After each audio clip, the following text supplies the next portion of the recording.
Okay, so we're back to spring 2020, exam 2, dynamics, problem number 4, but we're going to look at part 2, which is the kinematics of this situation.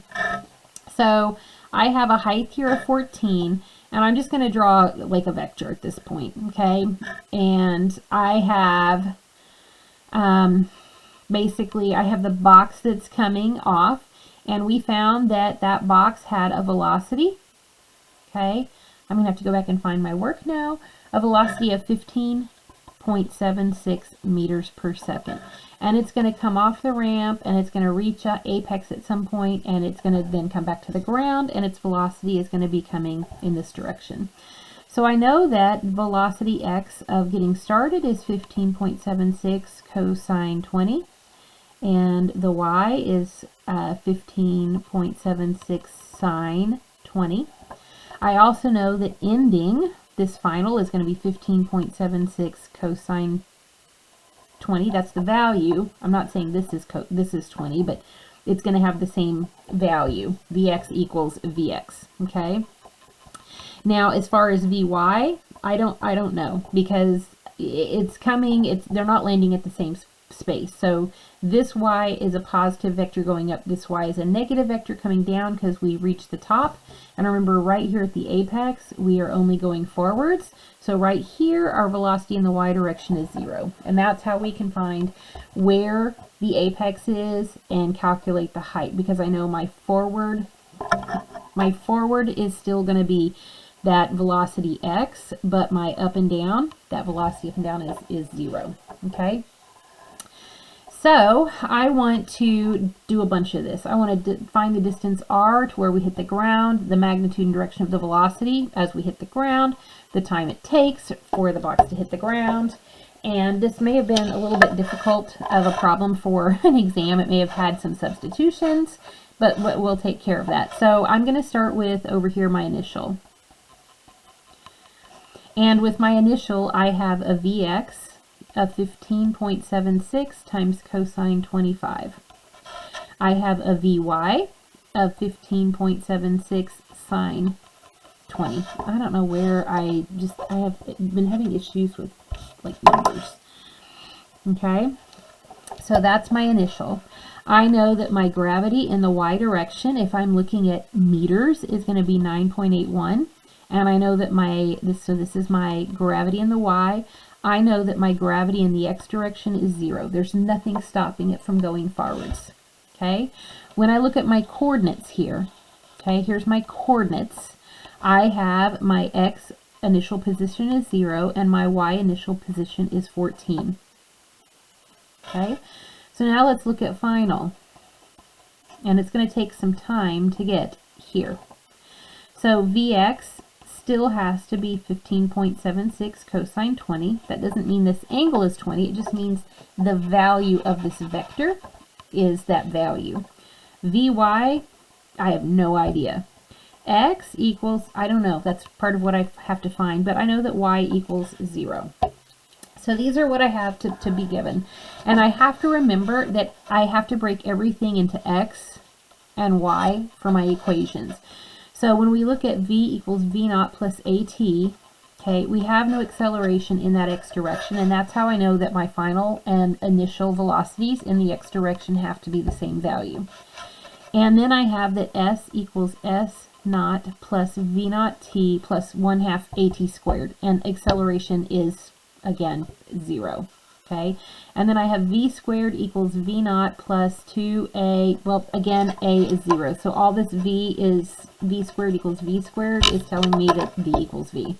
When I look in the y direction, I'm going to have my velocity final equals my velocity initial plus at, and I know that a is negative 9.81. Okay. I know that s equals s naught plus v naught t plus 1/2 at squared. Again, gravity is negative 9.81. My initial velocity is right here. My initial position is 14, and my final position is 0. So I do have a 14, I do have a 0, I do know my initial velocity, I do know my acceleration, so I can use this one to find time. Okay, even though it says time at the bottom, I can probably use this one to find time. And then I also have v squared equals v naught squared plus 2as minus s. If I look at this one, I know my initial velocity, okay, I know my acceleration, and I know my y. I'm going from a 14, so my initial is 14 and my final is 0. So I do happen to know there's lots of things I can solve. So I'm going to start with my y information. Because looking over here, I don't know how far I've gone. Remember, that is my range and this is 0. And I don't know the time. So all I know is my initial velocity, and I don't know time or range. So that's kind of useless. So let's start with position. So if I'm in the y direction,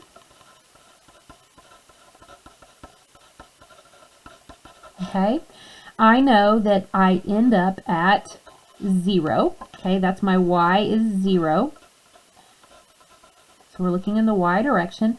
I started at 14 meters plus I had 15.76 times sine 20 times time plus 1/2 negative 9.81 time squared. So this one's going to come out with this time squared, and that I don't know how to do on my calculator. So that's why I'm saying this might have been too difficult for a test in terms of starting there. So let's start with, still in the y direction, v squared final is v naught squared plus 2as minus s, final minus initial. So I'm going to have we don't have a 0. I'm just going to pretend like we're not starting with anything.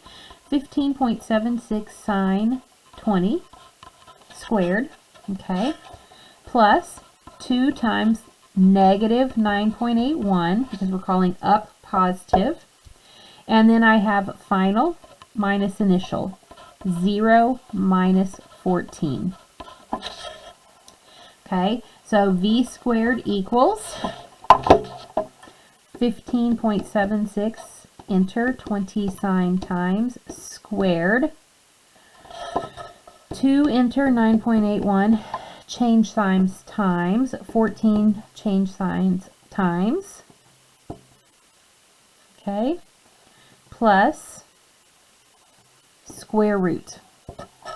I get then, we already squared it, my velocity in the y direction, okay, my velocity in the y direction is 17.427. And I know that that is heading back down, okay? So I can come here, and I have 17.423 meters per second. And when I look, I started at 15, okay? But I'm also 14 meters up. When I ended, I ended with 17. It's going to go up, and then it's going to come back down, and where it's at that same position, it would have 15.76 sine 20 as the value. But it's got this much more height to pick up speed. Okay, so that's why it's a bigger value. And now that I know this velocity in the y direction, my final velocity in the y direction, I can go back and look at this equation, okay, this equation, because I know the final velocity in the y direction, okay, the final velocity was 17.423. I know my initial velocity, okay, 15.76 sine 20, plus AT. So let's look at that, okay? Velocity y equals velocity y naught plus AT. Okay? So if we're calling up positive, this velocity, we have a negative 17.423 equals positive 15.76 sine 20, okay? Plus negative 9.81 times t. So I have 17.423, and then I have 15.76, enter 20 sine times, change that to come over, add it, okay, divided by 9.81, which is negative, and I get that the time is 2.34 seconds. Okay, so that's the time it takes to go from here to here. And now that I have the time, I can go back and calculate my range. Okay, if I want the magnitude of this, then it's going to be the x component squared plus the y component squared square rooted. That would give me that velocity magnitude. And if I wanted the direction it's coming in, okay, I have tan theta equals y over x, inverse tan, and I can get this little angle right here. If I wanted to know where the apex was, I know that my final, if I have initial velocity, I know that my final velocity in the y direction is 0. So I could go back and use this same equation right here. My initial velocity is 15.76 sine squared. My final velocity is 0 in the y direction, equals to negative 9.81 s. And I could figure out how far over it was to get to that apex. Okay, and if I can find out how, actually, this is finding, this would be finding the height. Sorry, we're in the y direction. We'd be finding the height. But once I found the height, I could use another equation, go back and find the time. So I could find the time it takes to get here, the time it takes to get here, the time it takes to get total. It's just a matter of using these same equations over and over with the information that you've been given.